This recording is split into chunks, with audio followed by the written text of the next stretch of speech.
গল্পের শুরুতে আমরা এক মহিলাকে দেখতে পাই যার নাম রমি, যার বয়স 50 বছর, আর সে এক রোবোটনিক অটোমেশন কোম্পানির সিইও। রমি খুব প্রভাবশালী, আত্মনির্ভরশীল আর সফল এক মহিলা। তার স্বামী একজন বিখ্যাত থিয়েটার ডিরেক্টর, তাদের 2 মেয়ে আছে। কিন্তু রমির দাম্পত্য জীবন ঠিকমতো চলছে না, কারণ স্বামী তাকে শারীরিকভাবে খুশি করতে পারে না। আসলে তার স্বামীর মধ্যে কোনো খামতি নেই, বরং রমির শারীরিক চাহিদাই বেশি, আর তাই সে কখনোই পুরোপুরি সন্তুষ্ট হতে পারে না। এই কারণে রমি প্রায় মন খারাপ করে থাকে। একদিন যখন রমি হেঁটে হেঁটে তার অফিসে যাচ্ছে, ঠিক তখনই হঠাৎ একটা কুকুর তার দিকে তেড়ে আসে। এটা দেখে রমি ভীষণ ভয় পেয়ে যায়, কিন্তু একটা ছেলে কুকুরটাকে ডেকে নিজের কাছে নিয়ে নেয় আর তাকে শান্ত করে ফেলে। এভাবেই ছেলেটা রমিকে বাঁচিয়ে দেয়। এরপর রমি অফিসে পৌঁছায়। তার অ্যাসিস্ট্যান্ট কিছু নতুন ইন্টার্নদের সঙ্গে পরিচয় করিয়ে দেয়, আর তাদের মধ্যেই একজন ছিল সেই ছেলেটা যে কুকুরের হাত থেকে রমিকে বাঁচিয়েছিল। ছেলেটার নাম সামুয়েল, বয়স 23। সে ইয়াং, আকর্ষণীয় আর কনফিডেন্ট। দুজনকে দেখেই চিনতে পারে। রমির নজরে আসে সামুয়েলের এনার্জি বাকিদের থেকে আলাদা। সে বিন্দুমাত্র ইতস্তত না করে রমির সামনে নির্ভয়ে প্রশ্ন করছে। ব্রেকের সময় রমি সামুয়েলকে জিজ্ঞাসা করে, তুমি ওই কুকুরটাকে কিভাবে সামলালে? সামুয়েল হেসে বলে, আমার কাছে একটা কুকি ছিল, সেটা খাইয়ে দিয়েছিলাম, তাই ও শান্ত হয়ে গিয়েছিল। রাতে রমি স্বামীর সঙ্গে বিছানায় রয়েছে, কিন্তু সেই রাতেও সে খুশি হতে পারে না, তাই ভিডিও দেখে নিজের চাহিদা মেটানোর চেষ্টা করে। পরদিন রমি আর তার স্বামী অফিসে রাখা এক পার্টিতে যোগ দেয়। সেখানে অনেকেই ছিল, সবাই মজা করছিল। রোমিও ছিল, সে সিগারেট খেতে বারান্দায় যায়। ঠিক তখনই সামুয়েল এসে বলে, আমি মেন্টরশিপ প্রোগ্রামে তোমাকে আমার মেন্টর হিসেবে বেছে নিয়েছি। কিন্তু রমির এই বিষয়ে কোনো ধারণাই ছিল না, তাই চুপচাপ থাকে। এরপর রমি আবার পার্টিতে ফিরে যায়, আর তার স্বামী তাকে নাচতে বলে। কিন্তু রমি না নেচে একপাশে দাঁড়িয়ে সামুয়েলকে দেখতে থাকে, যে অন্য এক মেয়ের সঙ্গে ড্যান্স করছিল। সামুয়েল এত মজা করে নাচছিল যে তার টাই খুলে নিচে পড়ে যায়, কিন্তু সে খেয়ালই করেনি। অন্যদিকে রমি এক দৃষ্টিতে তাকে দেখতে থাকে, চোখের পলকও ফেলে না। পরদিন অফিসে গিয়ে রমির চোখ করে মাটিতে পড়ে থাকা সেই টাইয়ের দিকে। সে সেটা তুলে নিজের কেবিনে নিয়ে যায়। তারপর টাইটা শুঁকে দেখে, এমনকি সেটাকে কিসও করে। এর থেকে বোঝাই যাচ্ছিল সে সামুয়েলের প্রতি আকৃষ্ট হয়ে পড়ছে। এরপর রমি নিজেকে আরও ইয়াং আর সুন্দর দেখানোর জন্য স্কিন ট্রিটমেন্ট আর থেরাপি নিতে শুরু করে। পরদিন অফিসে ঢোকার জন্য লিফট নিলে রমির সঙ্গে সামুয়েলের দেখা হয়। সামুয়েল বলে, মেন্টরশিপ প্রোগ্রাম অনুযায়ী আমার তোমার সঙ্গে 10 মিনিট কথা বলতে হবে। কিন্তু রমি জবাব দেয়, আমার অত সময় নেই, বলে চলে যায়। কিন্তু তার অ্যাসিস্ট্যান্ট বুঝিয়ে বলে যে এটা করলে ইন্টেন্টের বুঝতে সুবিধা হবে আর কোম্পানিরও উপকার হবে। তাই শেষমেশ রমি রাজি হয়। এরপর রমি সামুয়েলের সঙ্গে মিটিং করে। সে বলে, তোমার হাতে মাত্র 7 মিনিট, তাড়াতাড়ি প্রশ্ন করো। You have 7 minutes. 10, I think. Samuel সরাসরি রমির এক সিদ্ধান্ত নিয়ে প্রশ্ন তোলে। এর আগে কোনো কর্মী এমনভাবে তার সামনে কথা বলেনি। রমির একটু অস্বস্তি লাগে, কিন্তু কোথাও গিয়ে সে এর দ্বারা প্রভাবিত হয়। রমি রাগ করে সেখান থেকে বেরিয়ে যাওয়ার চেষ্টা করলে সামুয়েল তাকে থামায়। সে একেবারে সামনে এসে রমিকে কিস করতে চায়, আর সেটা দেখে রমিও তাকে কিস করে দেয়। কিন্তু পর মুহূর্তেই রমির মনে হয় এটা ঠিক হচ্ছে না। সে বলে, এগুলো হওয়া উচিত না, বলে তাড়াতাড়ি সেখান থেকে বেরিয়ে যায়। এরপর থেকে রমি ঠিক করে যে সে সামুয়েলের থেকে দূরে থাকবে। কিন্তু এটা ওর পক্ষে অত সহজ ছিল না, কারণ তার স্বামী এখনও তাকে সেই শারীরিক সুখ দিতে পারেনি যা সে চেয়েছিল। তাই রমি সম্পূর্ণভাবে সামুয়েলের প্রতি আকৃষ্ট হয়ে পড়েছিল। অফিসে থাকাকালীন সামুয়েল তাকে বলে, এই সপ্তাহে আমাদের মিটিং করতে হবে, কারণ আমি তোমাকে মেন্টর হিসেবে বেছে নিয়েছি, আর এটা কোম্পানির নিয়ম। কিন্তু রমি তাকে এড়িয়ে যেতে চায়, তাই সে শুধু বলে, আমি দেখব। রাতে রমি অফিসের বন্ধুদের সঙ্গে এক পার্টিতে যায়। সেখানে সামুয়েলও ছিল, আর সে এক দৃষ্টিতে রমিকে দেখছিল। ওদের দুজনের চোখাচোখি হয়, আর দুজনেই পরস্পরকে ঘুরে ঘুরে দেখতে থাকে। কিছুক্ষণ পর রমির মনে পড়ে অফিসে জরুরি কিছু কাজ আছে, তাই সে পার্টি ছেড়ে অফিসে ফিরে যায়। নিজের কেবিনে ঢুকতেই তার নজরে পড়ে একটা টেবিলে রাখা একটা নোটের উপর। তাতে একটা হোটেলের নাম, নম্বর আর সময় লেখা থাকে। পরদিন রমি সেই হোটেলে যায়। সে ঘরে ঢুকতেই সামুয়েলও সেখানে আসে। রমি বলে, এটা একদম ভুল, আমাদের এভাবে দেখা করা ঠিক হচ্ছে না, যা হচ্ছে এটা থামাও। সামুয়েল হেসে বলে, তাহলে তুমি এখানে এলে কেন? রমির কোনো উত্তর থাকে না। একটু ইতস্তত করে সে বলে, তুমি ইয়ান, আমি তোমার সুযোগ নিতে চাই না। কিন্তু সামুয়েল আত্মবিশ্বাসীভাবে বলে, এখন আমার কাছে পাওয়ার আছে, আমি যদি কারো কাছে বলে দিই তাহলে তোমার চাকরি চলে যাবে। সামুয়েলের এই ডমিনেন্ট মনোভাব রমির ভালো লাগে।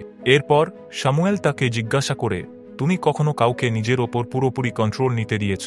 রমি আস্তে উত্তর দেয়, না, আমি সবসময় নিজের কন্ট্রোলে থাকি। সামুয়েল হালকা হেসে বলে, আমি তা মনে করি না। সে আস্তে আস্তে রমির কাছে আসে। রমি তাকে থামাতে চায়, কিন্তু সামুয়েল মৃদু স্বরে বলে, শান্ত হও। তারপর সে বলে, তোমার কাপড় খুলে ফেলো। রমি মানতে চায় না। তখন সামুয়েল আদেশে সুরে বলে, হাত আর পায়ের ওপর ভর দিয়ে কুকুরের মতো মাটিতে বসো। রমি তার কথা মেনে নেয়। তারপর সামুয়েল হাতে একটা চকলেট নেয় আর বলে, এটা খাও। রমি আস্তে আস্তে এগিয়ে যায়, কুকুরের মতো মাথা নিচু করে মুখ দিয়ে চকলেট তুলে খায়। সামুয়েল ওর পিঠে হাত বোলায়, তারপর ভালোবাসায় ভরিয়ে দেয়। এভাবেই ওরা একে অপরের আরও কাছাকাছি চলে আসে।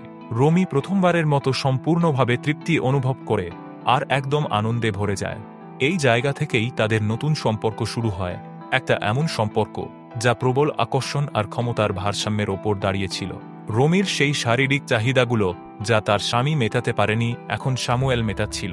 কিন্তু রমির মনে চলছিল সে সামুয়েলের বশ, আর সামুয়েল তার থেকে অনেক ছোট। সাথে সে একজন বিবাহিত মহিলা আর তার সন্তানও আছে। কিন্তু সবকিছু উপেক্ষা করে সে বারবার সামুয়েলের সঙ্গে দেখা করতে থাকে। ওরা অফিস, হোটেল আর বিভিন্ন জায়গায় গোপনে দেখা করত এবং সম্পর্ক গড়ে তুলছিল। আস্তে আস্তে রমির দেহভঙ্গি বদলাতে থাকে। সে আরও নির্ভর, আরও বেপরোয়া হয়ে উঠছিল। সামুয়েল সবসময় ডমিনেন্ট ভঙ্গিতে ওকে ভালোবাসত, আর রমি এতে ক্রমশ আসক্ত হয়ে পড়ছিল। একদিন রমি যখন কাজ শেষ করে বাড়ি ফেরে, তখন দেখে সামুয়েল ও স্বামী আর মেয়েদের সঙ্গে কথা বলছে। এই দৃশ্য দেখে সে হতবাক হয়ে যায়। রমি সামুয়েলের কাছে গিয়ে জানতে চায় সে এখানে কেন। তখন সামুয়েল মিথ্যে বলে, তুমি তোমার ল্যাপটপ অফিসে রেখে এসেছিলে, সেটা ফেরত দিতে এসেছি। রমি রাগে ফুঁসতে থাকে। সে সামুয়েলকে গাড়িতে তুলে নিয়ে যায় আর ভিতরে বসেই চিৎকার করে ওঠে, আমার পরিবারই আমার সব, আর তুমি আর কখনো আমার বাড়ির আশেপাশে আসবে না। তারপর সে বলে, আমাদের এই সম্পর্ক শেষ করা উচিত। আমি চাই না কেউ কিছু জানুক। কিন্তু সামুয়েল এতে ক্ষিপ্ত হয়ে যায় আর দুজনের মধ্যে তর্ক শুরু হয়। শেষে সামুয়েল রাগ করে গাড়ি থেকে নেমে চলে যায়। পরের দিন সামুয়েল রমিকে মেসেজ করে অফিসের ছাদে আসতে বলে। সেখানে সে বলে, যদি তুমি চাও আমরা আমাদের সম্পর্কে এখানেই শেষ করি, তাহলে আমি অন্য ডিপার্টমেন্টে ট্রান্সফার নিয়ে নিই। রমি এতে আপত্তি জানায়, কারণ সে জানত যদি সামুয়েল ডিপার্টমেন্ট পাল্টায় তাহলে অফিসে সন্দেহের চোখ উঠবে, আর যদি তাদের সম্পর্ক ফাঁস হয় তাহলে চাকরি যাবে রমিরই। রাতে রমি নিজের ঘরে শুয়ে এসব নিয়েই চিন্তায় ডুবেছিল। এমন সময় তার স্বামী ওর কাছে আসে, কিন্তু রমি তখন রেগে যায়। সে চিৎকার করে বলে, তুমি কখনো আমাকে শারীরিকভাবে সন্তুষ্ট করতে পারোনি। এসব বলে রমি রুম ছেড়ে বেরিয়ে যায়। তার স্বামী ভাবে হয়তো সে স্ট্রেসে এমন কথা বলছে। হতাশ হয়ে রমি বাড়ি যায়, যেখানে সামুয়েল পার্ট টাইম কাজ করছিল। সে সামুয়েলের সঙ্গে কথা বলতে চায়, কিন্তু সামুয়েল কোনো কথাই বলে না। পরদিন সকালে রমির স্বামী আগের রাগের কথা জানতে চাইলে সে বলে, আমি রাগের মাথায় বলে ফেলেছি। তারপর রমি অফিসের জন্য তৈরি হয়ে বেরিয়ে পড়ে। অফিসে গিয়ে সে সামুয়েলের সঙ্গে দেখা করে আর বলে, আমি তোমার সঙ্গে সম্পর্ক চালিয়ে যেতে চাই। সামুয়েল তখন বলে, তাহলে আমার সব কথা শুনতে হবে। রমি প্রথমে দ্বিধায় পড়ে, কিন্তু সামুয়েলের জোরাজুরিতে শেষমেশ রাজি হয়। এবার থেকে সামুয়েল পুরোপুরি রমিকে নিয়ন্ত্রণ করতে শুরু করে। সে রমিকে একদিন একটা হোটেলে নিয়ে যায় এবং বলে, কাপড় খুলে ফেলো। রমি তার কথামতো কাজ করে। সামুয়েল বলে, তুমি খুব সুন্দর। এরপর তারা কাছাকাছি চলে আসে আর তাদের সম্পর্ক এক নতুন দিকে মোড় নেয়। এখন সামুয়েল পুরোপুরি ডমিনেন্ট হয়ে গেছে, আর রমি আস্তে আস্তে তার নিয়ন্ত্রণে চলে যেতে থাকে। সামুয়েল যা বলে রমি নিঃসংকোচে মেনে নেয়। ওরা দুজন বেশ সুখী দেখাচ্ছিল। একদিন রমির মেয়ের জন্মদিনের পার্টি ছিল বাড়িতে। পার্টি চলছিল, এমন সময় ডোরবেল বাজে। রমি দরজা খুলে দেখে ওর অ্যাসিস্ট্যান্ট এসেছে, যাকে সে পার্টিতে আমন্ত্রণ জানিয়েছিল, কিন্তু সাথে নিয়ে এসেছে সামুয়েলকে। আসলে রমির অ্যাসিস্ট্যান্ট আর সামুয়েল একসঙ্গে ডেট করছিল। অ্যাসিস্ট্যান্ট হাসি মুখে বলে, আমি সামুয়েলকে নিয়ে এসেছি, এতে কোনো অসুবিধা তো নেই। রমি বাইরে থেকে স্বাভাবিক থাকার ভান করে, কিন্তু ভিতরে ভিতরে কাঁপছিল। সে তাড়াতাড়ি সামুয়েলকে মেসেজ করে কিচেনে আসতে বলে। সামুয়েল আসতেই সে রাগে ফেটে পড়ে। রমি বলে, আমি তোমাকে অন্য কারো সঙ্গে দেখতে পারবো না, তুমি শুধু আমার। ঠিক তখনই তার অ্যাসিস্ট্যান্ট কিচেনে এসে পড়ে। রমি চুপ করে যায় আর সামুয়েল কিছু না বলে বেরিয়ে যায়। পরদিন রোমি অফিসে নিজের অ্যাসিস্ট্যান্টকে কেবিনে ডাকে। সে বলে, তুমি ইন্টার্নদের ডেট করতে পারবে না, কারণ তুমি তাদের সিনিয়র। এটা করলে তোমার প্রমোশন আটকে যাবে। পরের দিন সেই অ্যাসিস্ট্যান্ট রুমির বাড়িতে চলে আসে। সে রুমির সামনে দাঁড়িয়ে স্পষ্টভাবে বলে, আমি তোমার আর সামুয়েলের সম্পর্কের সব জানি। তারপর সে বলে, আমি চাই তুমি সামুয়েলের সঙ্গে সম্পর্ক শেষ করো আর আমাকে আমার প্রমোশন দাও। অ্যাসিস্ট্যান্ট আরও যোগ করে, তুমি অনেক বড় জায়গায় পৌঁছেছ, অনেক নারীর অনুপ্রেরণা। এই ভুল করে সব শেষ করো না। এ কথা বলে সে চলে যায় আর রুমি স্তব্ধ হয়ে দাঁড়িয়ে থাকে। রুমির মানসিক চাপ আর বেড়ে যায়। সে বুঝতেই পারছিল না কি করবে। তার স্বামী যখন বাড়ি ফিরে আসে তখন সে স্পষ্ট জানিয়ে দেয়, আমার ছোটবেলা থেকেই কিছু অদ্ভুত চিন্তা হতো। আমি আমার ফ্যান্টাসিগুলো পূরণ করতে চেয়েছিলাম, কিন্তু তুমি কখনো সেগুলোতে আগ্রহ দেখাওনি। রুমি আরও বলে, আমার শারীরিক চাহিদা ছিল, কিন্তু তুমি তাও পূরণ করতে পারোনি। এই কারণেই আমার মনে ভুলভাল চিন্তা আসত, যেগুলো আমি আটকানোর অনেক চেষ্টা করেছিলাম, কিন্তু পারিনি। তারপর এক ছেলের সাথে আমার পরিচয় হয় আর ওর সঙ্গে আমি সবকিছু করে ফেলি। এটা শুনে রুমির স্বামী একদম ভেঙে পড়ে।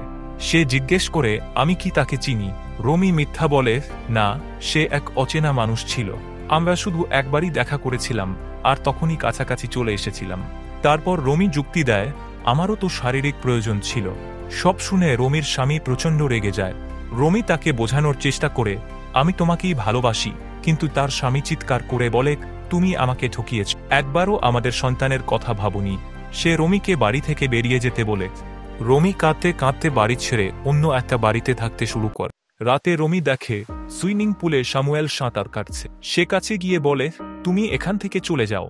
কিন্তু সামুয়েল তাকে জলের মধ্যে টেনে নেয় আর দুজন আরও ক্লোজ হয়ে যায়। এরপর যখন দুজন ঘরে ছিল তখন হঠাৎ রুমির স্বামী সেখানে চলে আসে। সে রুমি আর সামুয়েলকে একসঙ্গে দেখে প্রচণ্ড রেগে যায়। রুমিকে টেনে নিয়ে যেতে চায়, কিন্তু সামুয়েল বাধা দেয়। এরপর দুজনের মধ্যে মারামারি শুরু হয়ে যায়। রুমি দুজনকে আলাদা করে শান্ত করার চেষ্টা করে। রুমির স্বামী সামুয়েলকে বলে, আমার স্ত্রী তার ফ্যান্টাসি পূরণের জন্য তোমাকে ব্যবহার করেছে। কিন্তু সামুয়েল বলে, এটা সত্যি নয়। ঠিক তখনই রুমির স্বামীর প্যানিক অ্যাটাক হয়। সামুয়েল তখনই এগিয়ে গিয়ে সাহায্য করে তাকে জল খেতে দেয়। সেই মুহূর্তে সামুয়েলের বোধোদয় হয় যে সে যা করছে তা ভুল। সে রুমির স্বামীর কাছে ক্ষমা চায় আর সেখান থেকে চলে যায়। রুমির স্বামীও সুস্থ হওয়ার পর চলে যায়। এদিকে রুমি অন্য বাড়িতেই একা থাকছিল। কিছুদিন পর তার মেয়ে তার কাছে আসে আর বলে, তোমার চলে যাওয়ার পর বাবা আর বাড়ি ফেরেননি। তিনি থিয়েটারেই থাকছেন, এমনকি খাওয়া দাওয়াও বন্ধ করে দিয়েছেন। রুমির মেয়ে আরও বলে, বাবার তোমার দরকার, মা, তুমি বাড়ি ফিরে চলো, বাবা তোমাকে মাফ করে দেবে। রুমি মেয়ের কথা শুনে স্বামীর থিয়েটারে যায়। স্বামীকে দেখে সে কান্নায় ভেঙে পড়ে আর নিজের ভুলের জন্য ক্ষমা চায়। সে বলে, এখন থেকে এমন কিছু হবে না। তার স্বামী কিছুক্ষণ চুপ করে থেকে তারপর তাকে জড়িয়ে ধরে। তারা দুজন তাদের সম্পর্ক নতুনভাবে শুরু করার সিদ্ধান্ত নেয়। কিছুদিন পর রুমি অফিসে রয়েছে। তখন বোর্ডের এক সদস্য এসে বলে, সামুয়েল জাপানে চলে গেছে, নতুন কাজ শুরু করেছে। সে আরও জিজ্ঞেস করে, সামুয়েলের চলে যাওয়ার পেছনে তোমার কোনো ভূমিকা আছে কি? রুমি কিছু বলেন না। তখন সেই ব্যক্তি বলে, আজ রাতে আমি একা থাকব, তুমি চাইলে আসতে পারো। রুমি বুঝে যায় লোকটা তার আর সামুয়েলের ব্যাপার জানে এবং এখন সেটা কাজে লাগাতে চাইছে। কিন্তু রুমি সাফ জানিয়ে দেয়, আমি তোমাকে ভয় পাই না, আর তুমি এখান থেকে চলে যাও। এরপর রুমি তার স্বামীর সঙ্গে নিজের বাড়ির বিছানায় রয়েছে। তার স্বামী এবার তার ফ্যান্টাসি অনুযায়ী তাকে খুশি করার চেষ্টা করছে, আর রুমিরও এটা দারুণ লাগছিল। সে পুরো মুহূর্তটা অনুভব করতে করতে গভীর চিন্তায় ডুবে যায়। তার কল্পনায় সে নিজেকে স্যামুয়েলের সঙ্গে হোটেলের এক রুমে দেখতে পায়, যেখানে স্যামুয়েল রাস্তার সেই কুকুরের সঙ্গে ছিল। কিন্তু রুমি কুকুরটার জায়গায় নিজেকে কল্পনা করে, যেখানে স্যামুয়েল তাকে ভালোবাসছে। আসলে স্যামুয়েলের সঙ্গে দেখা হওয়ার পর রুমির উপলব্ধি হয় যে শারীরিক চাহিদাগুলো এতদিন সে অনুভব করেও পূরণ করতে পারছিল না, সেগুলো স্যামুয়েলের মাধ্যমে সম্ভব হয়েছিল। স্যামুয়েলই তাকে তার ফ্যান্টাসির অনুভূতি বোঝায়, আর ওর সঙ্গে সময় কাটিয়ে রুমি বুঝতে পারে সে ভালোবাসার পাশাপাশি ডমিনেন্ট আচরণও পছন্দ করে, যা আগে কখনো কল্পনাও করেনি। এইভাবেই মুভি শেষ হয়। বন্ধুরা, যদি আপনারা রুমির স্বামীর জায়গায় থাকতেন, তাহলে কি রুমিকে মাফ করে দিতেন? কমেন্টে আপনাদের মতামত জানান। ভিডিওটা শেষ পর্যন্ত দেখার জন্য অনেক অনেক ধন্যবাদ। ভিডিওটি ভালো লেগে থাকলে লাইক আর শেয়ার করুন, আর মুভির এক্সপ্লানেশন পেতে আমাদের চ্যানেল সাবস্ক্রাইব করে বেল আইকন প্রেস করুন, যাতে নতুন ভিডিও মিস না হয়। ততক্ষণ পর্যন্ত বাই বাই।